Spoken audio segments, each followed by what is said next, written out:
Hasta diciembre de 2021, 103 personas que estaban en la cárcel fueron liberadas a través de los beneficios que establece la ley de amnistía. En este contexto, hoy hablaremos del caso de una joven de 19 años, madre soltera, madre de 2 hijos, que fue sentenciada a 6 años de prisión por delitos contra la salud.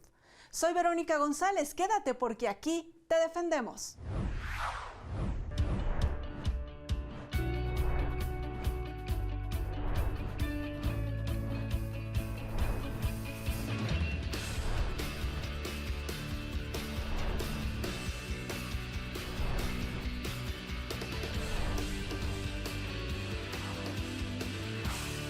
Víctor Manuel Guerrero Flores, defensor público federal del Instituto Federal de Defensoría Pública. ¿Cómo te va, abogado? Bienvenido.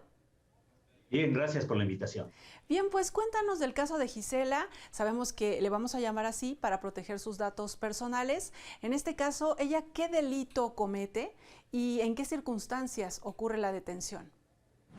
Claro, Gisela es una joven de nacionalidad mexicana, originaria del Estado de México, que en el 2018 es... ¿La detuvieron en ese año? Sí, bueno, fue asegurada en el aeropuerto de la Ciudad de México. Ella provenía de un vuelo de Lima a Perú. Al pasar los filtros de revisión, se observó que traía algunos bultos entre su ropa que no eran acordes con su figura, razón por la cual se le intervino, se le hizo una revisión más acuciosa y se le detectaron diversos envoltorios que estaban adheridos a su cuerpo. En total fueron 52 envoltorios que tenía adheridos a su cuerpo, pero también ella había ingerido 30 cápsulas confeccionadas con látex, las cuales contenían un líquido que a la postre se determinó que era cocaína. En base a esa circunstancia, pues fue detenida y fue remitida a las autoridades competentes. ¿En qué momento llegas tú con ella? Bueno, en estos casos, cuando es un asunto con detenido, lo primero que las autoridades ven es precisamente pues la seguridad de la persona que es detenida, ¿no? En este caso, salvaguardar sus derechos fundamentales.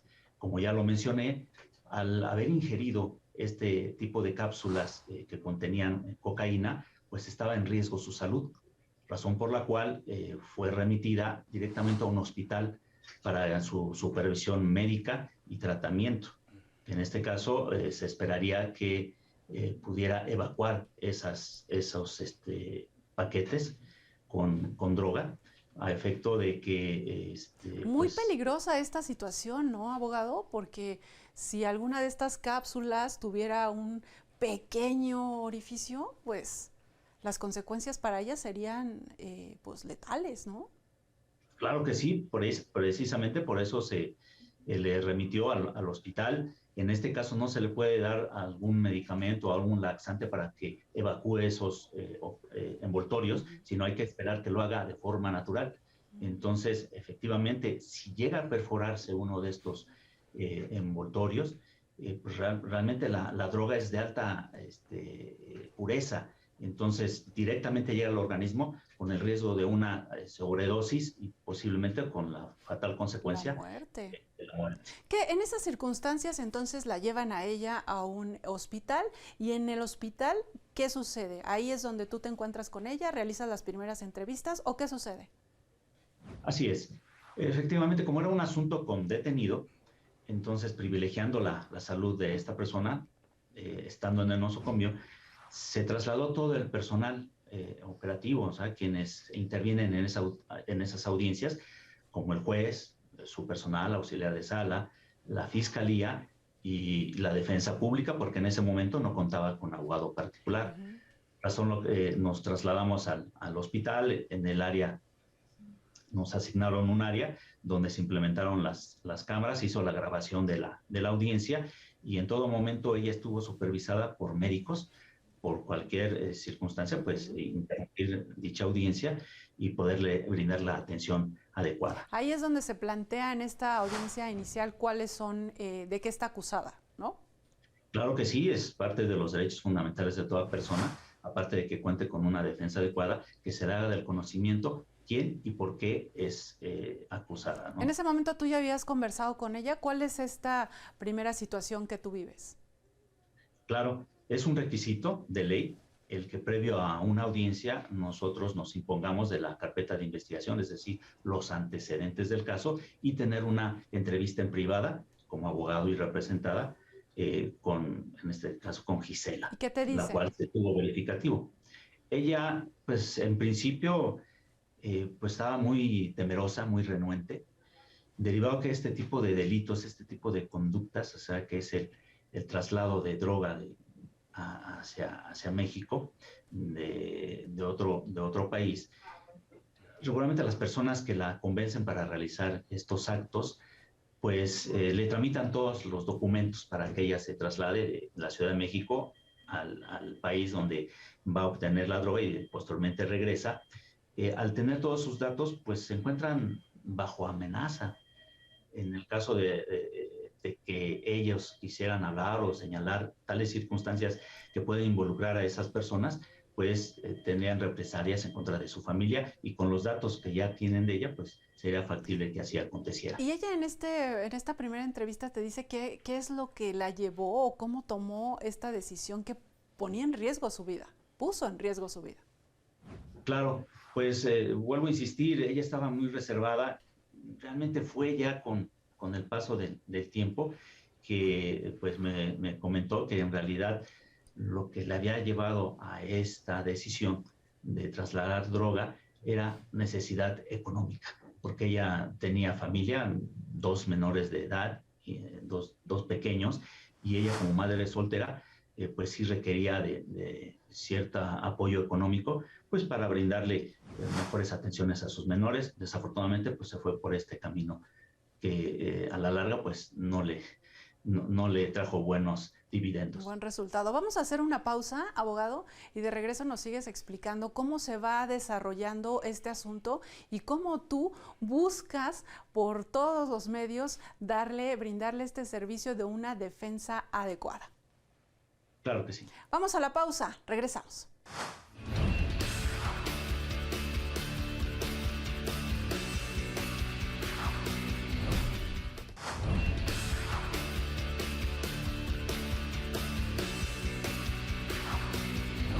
Ya estamos de regreso conversando sobre el caso de Gisela y cómo la ley de amnistía ofrece una oportunidad a las personas que pertenecen a grupos vulnerables. Abogado, ya nos explicaste qué es lo que sucede en esta primera audiencia que incluso se desarrolla en el hospital por las circunstancias de Gisela y cómo es que ingirió estos envoltorios con droga para pues pasarla de un país a otro. Cuéntanos entonces qué sucede después. Sí, claro, ya dándole seguimiento a la secuela procesal, precisamente atendiendo las circunstancias del caso muy particulares, decidimos optar por una salida anticipada.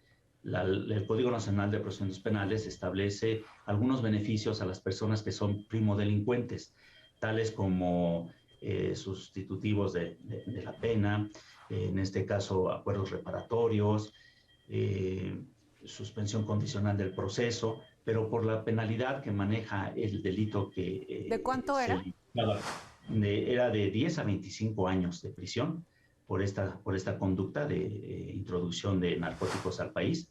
Entonces se decidió por optar por una salida anticipada.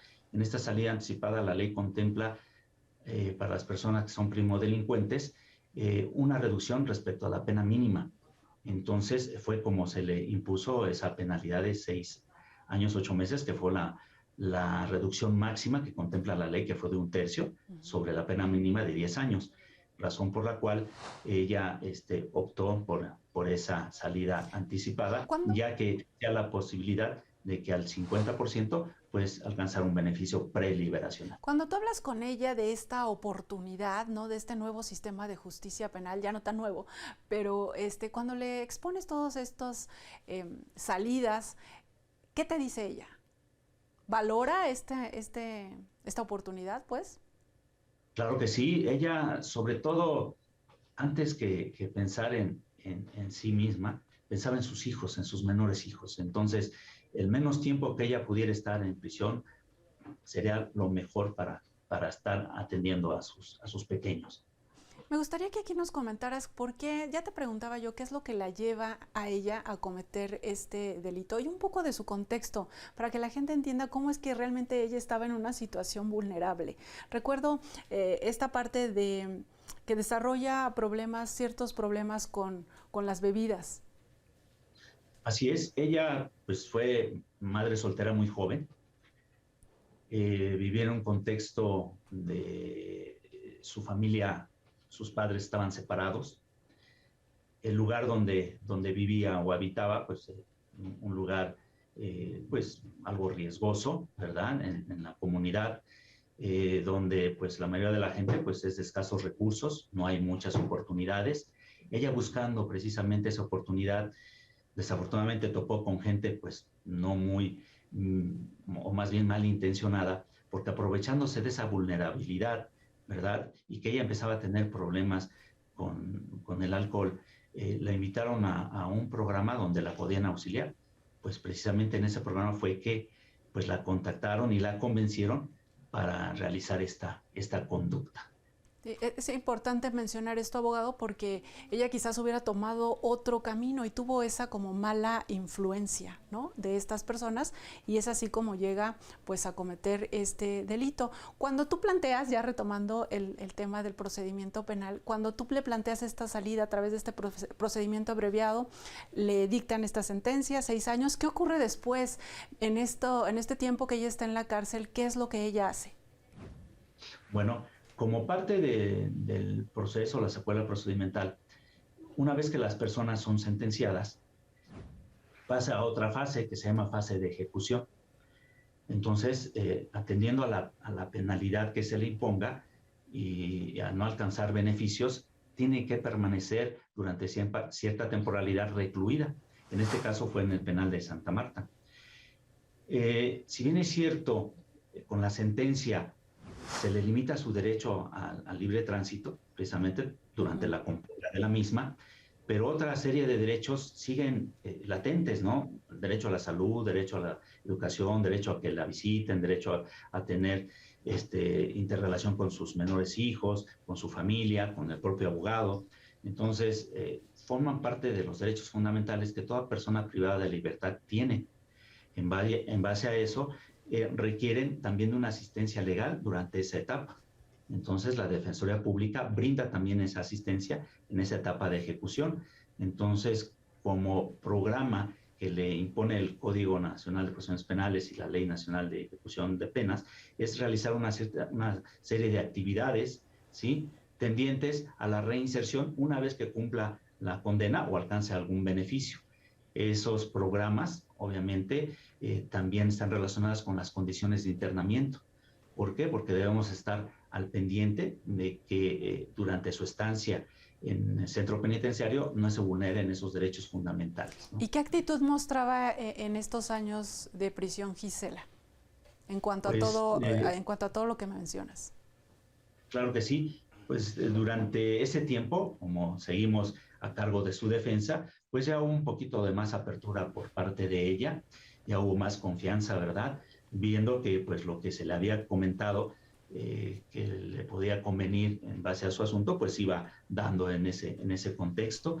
Ella tuvo la oportunidad de estudiar, solamente tenía la primaria concluida ahí dentro del penal, terminó la secundaria, participó en diversos talleres, en algunos talleres de superación personal, tuvo la oportunidad de participar con la gente del penal, se ganó la confianza de ellos y participaba en algunos trámites administrativos que obviamente en su calidad de interna pues estaba permitido, ¿no? Sí. Pero era muy participativa, ella la comisionaron a varias actividades y en realidad pues su estancia ahí pues de alguna manera no generó algún problema mayor. Y aprovechó el tiempo, ¿no, abogado?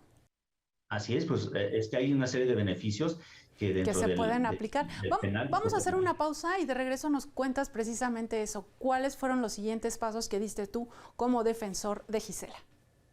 Claro. Antes de ir a la pausa, comparte con nosotros lo que piensas sobre los temas que tratamos en el programa. Te escuchamos.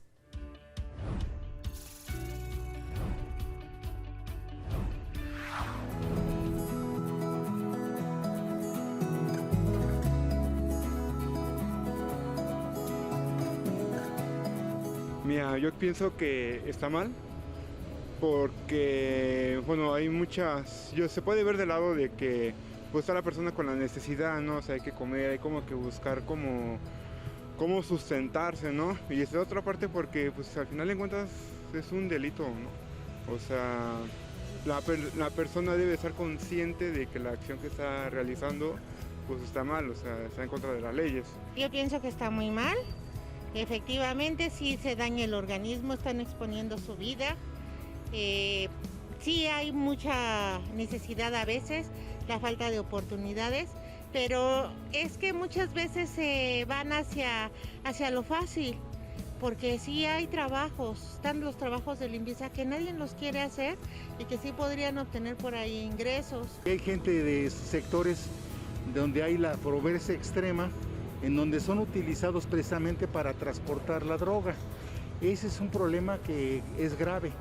Por eso de ahí la importancia de los programas sociales y que la gente tenga fuentes de trabajo, porque si no, se presta para que esas organizaciones, ahora vamos a decirlo criminales, organizaciones que se dedican a vender droga, utilicen a la gente por su necesidad. Yo creo que más bien la situación, el entorno en el que están, pues obviamente las obliga a tomar esa situación, esa vivencia, pero yo siento verdaderamente que, pues obviamente como decía, cuando ya las detienen o algo así, pues verdaderamente ellas son las que pagan, pero ahora sí que quien las manda a hacer las cosas o así, pues verdaderamente no tienen ninguna culpa. Esas personas es de que están arriesgando la vida de ellos para empezar y posteriormente la salud de todos los que involucra todo este tipo de actividades, ¿no? De drogas y todo eso que no debe de ser.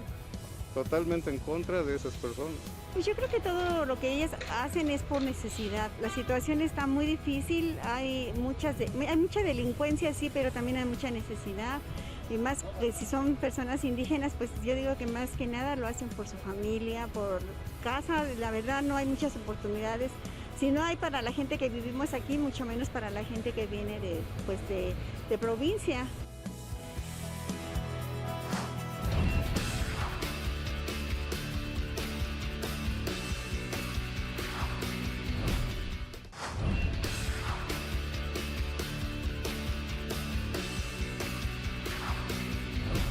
Estamos en la parte final del programa hablando sobre la ley de amnistía en el caso de Gisela.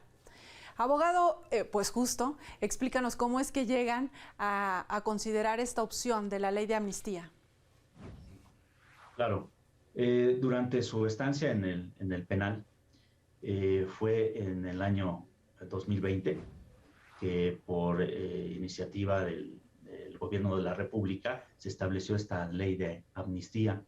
Entonces vimos qué contenía esa ley, a quiénes beneficiaba, y afortunadamente por el hecho que se le había sentenciado a Gisela, era factible el poder acceder a esa ley de amnistía, a ese perdón que ofrecía el gobierno a ciertas personas que estaban bajo las condiciones e hipótesis que la ley contemplaba. ¿Cuáles son estas hipótesis, abogado, rápidamente?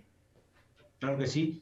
Esto es, aclaro, en materia federal, Okay. Porque la ley de amnistía solo aplica para delitos en materia federal y en específicamente aquellos delitos de aborto, delitos de homicidio por relación de parentesco, delitos contra la salud, como el que incurrió Gisela, y también algunos delitos de, creo que ya lo dije, robo simple, y algunos delitos contra de la República, como por ejemplo el de sedición. Y para este momento ella ya estaba a punto también de cumplir como este periodo del 50% de su condena, ¿no? Así es, correcto. Ya ¿Pero por qué le convenía entonces que le aplicaran la ley de amnistía? Claro, lo explico brevemente. Ella, al acceder a un beneficio, sería el beneficio de la libertad condicionada, que sería el 50% de su pena. Pero ello implica, aparte de cubrir ciertos requisitos y pagar la multa que se le impuso también, que el resto de su compurga, ella lo pasara condicionada a estar firmando durante el resto de la pena y también cumplir con otros requisitos que marca la ley. A diferencia de la ley de amnistía, como ya lo mencioné, se trata de un perdón donde las penas impuestas quedan ya saldadas por parte de las personas. Se sigue manteniendo el registro de que se cometió el delito, pero por lo que hace a ella, pues ya quedaría libre y en este caso se le iban a restituir sus derechos políticos, civiles, y de esta manera ella podía ejercerlos libremente a favor de sus hijos. Sin duda tienen mucho más beneficios que se les aplique esta ley de amnistía. ¿Qué nos dirías sobre el procedimiento? ¿Es complicado? ¿Fue fácil? Bueno, a veces es complicado. ¿Por qué? Porque la ley de amnistía contempla ciertas hipótesis que no solamente la gente tiene que adecuarse a las mismas, sino corroborar con documento fehaciente que efectivamente está en ese supuesto. En el caso de Gisela, se alegó en su favor que era una persona vulnerable por su extrema pobreza. En razón a ello, sí fue necesario agregar diversa documentación. ¿Cómo haces esto? ¿Cómo demuestras que ella está en esta situación de pobreza y que es una situación vulnerable para ella? Esto se hace a través de documentos idóneos. Entonces, el documento idóneo para poder acreditar ello es a través de un estudio socioeconómico, un dictamen en antropología social que vea todo el contexto donde ella estaba o se encontraba previo a la comisión del hecho delictivo, y también un dictamen psicológico de cuál era la afectación que había acontecido con la comisión de este delito. Todo eso pues se tuvo oportunidad de conseguir. ¿Cómo se realiza esto, abogado? Porque seguro que esos estudios pues tienen un costo. Claro que sí. En el caso particular de Gisela, precisamente cuando ya se estaba tramitando lo de la amnistía, no se contaba con los recursos para contratar los servicios periciales, ¿sí? O de estos profesionistas que podían apoyarla. Se buscó el apoyo de instituciones que pues sí tardaban un poco en poderla brindar, ¿no? En algunas partes pues, hasta se nos cerraron las puertas. Sin embargo, en esa temporalidad, el Instituto Federal de Defensoría Pública, atendiendo a las necesidades del servicio, se creó un departamento especial de peritos pertenecientes a la Defensoría. Entonces, fue a través del apoyo de esos peritos que fue más rápido el poder conseguir esos dictámenes. Obviamente, tardó un poco porque estos peritos atienden peticiones en toda la República. Entonces, ahora sí que tuvimos que hacer fila para poder conseguirlos, pero afortunadamente se consiguieron. Una vez que se emiten estos dictámenes, que los presentas ante la autoridad para que se le dé este beneficio, ¿qué sucede? Bueno, la ley de amnistía contempla precisamente la mecánica a través de la cual se tiene que solicitar la amnistía a favor de estas personas, y se presenta a la comisión que depende de la Secretaría de Gobernación, con toda esta documental que ya se refirió. Exactamente. Y ellos, a través de esa comisión, a través de sesiones que hacen, al principio eran cada 6 meses, pero viendo la importancia o la relevancia de que esto se resolviera lo más pronto posible, ya se hacen cada 3 meses aproximadamente. Entonces, estos miembros de la comisión corroboran que los datos que se proporcionan como medios de prueba para acreditar el estado vulnerable de las personas, en este caso de Gisela, solicitan información a diversas dependencias para corroborarlos, y una vez que se dictamina a favor, como resultó en el caso de Gisela, se remite al juez de ejecución, que es la autoridad competente para autorizar esa amnistía. Y finalmente, Gisela fue liberada. ¿Cómo se nos acaba el tiempo, abogado? ¿Cómo vive ahora Gisela? ¿Sientes que de verdad aprovechó esta oportunidad que le da el Estado de pues retomar el buen camino? Sí, precisamente dentro de la ley de amnistía se contempla un apartado donde dice que no solamente se les otorga la amnistía, sino se le da seguimiento precisamente a las personas que son beneficiadas con la amnistía. Este seguimiento ha sido por parte también de las autoridades de la Defensoría Pública y se le han conseguido apoyos tanto para sus niños como ella, pero resulta que cuando la estábamos contactando que fue una semana después de que ella logró su libertad, ya nos manifestó que ya tenía trabajo, o sea, era una persona que realmente muy activa y interesada en superarse. Ahí se le dieron las bases, cuando estuvo recluida, las aprovechó y pues con buenos resultados. Qué bien, pues qué gusto saber que ahí está la historia de Gisela, un ejemplo de que se les puede dar una nueva oportunidad a las personas. Víctor Manuel Guerrero Flores, defensor público federal del Instituto Federal de Defensoría Pública, muchas gracias por acompañarnos en el programa de hoy. Es un gusto. A usted también, gracias por su atención. Soy Verónica González, quédese en la señal de Justicia TV.